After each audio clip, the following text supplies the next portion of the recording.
Synchronized global slowdown has affected all. Over the last 52 weeks, stock markets across the world have taken a beating. Available data clearly confirm the status of Greece, Spain and Italy as the epicenter of the crisis. At minus 24%, France, disturbingly, is not far behind. Among the BRIC nations, at minus 34%, Russia seems to be more in the company of fellow travelers from Europe. Remarkably, India has fared with distinction at minus 12%, alongside China, also at minus 12%, Nikkei at minus 11%, and FTSE at minus 10%.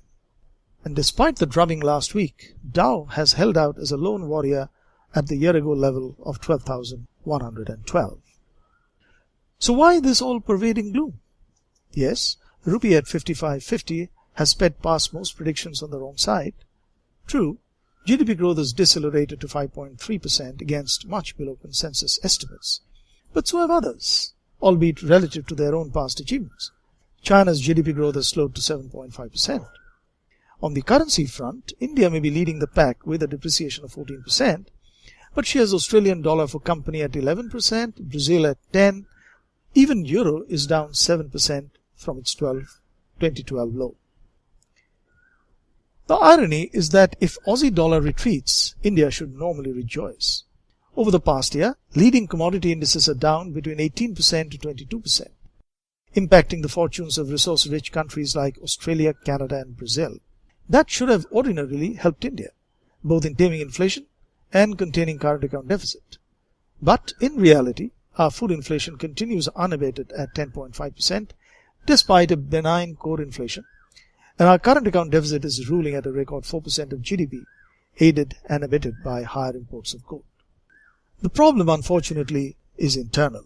Following the footsteps of the Marxists in Bengal, UPA government remains in denial, blaming external variables for the state of the economy. But the crisis played out in Europe has little to do with the newfound investor apathy towards India.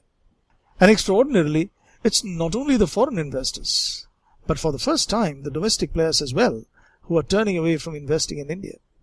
Navigating the future is staple diet for entrepreneurs. But what they find increasingly irksome is retrospective legislation and ceaseless tinkering with the rules. Add to it bureaucratic overreach, and it's no surprise the market is in mourning. Hope springs eternal. The next break could come from a further round of quantitative easing, in one form or another on both sides of the Atlantic.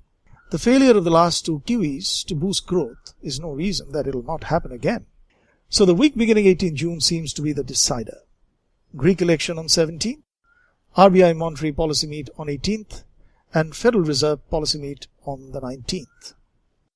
Meanwhile, the dismal growth outlook back home, together with the sharp fall in global commodity prices, could be setting the stage for further rate cuts to boost the economy.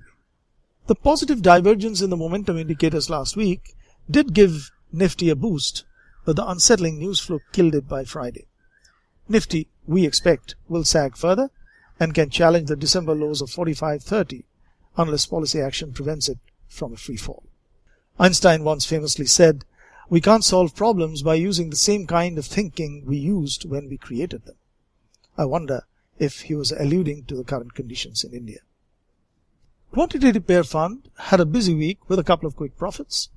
We see an active week ahead with possibility of a fresh entries in a number of pairs across sectors.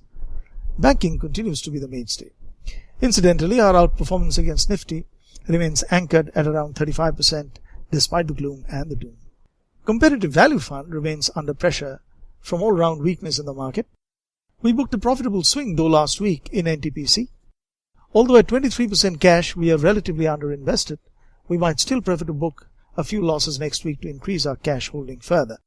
The outperformance, though, remained steady at over 15%.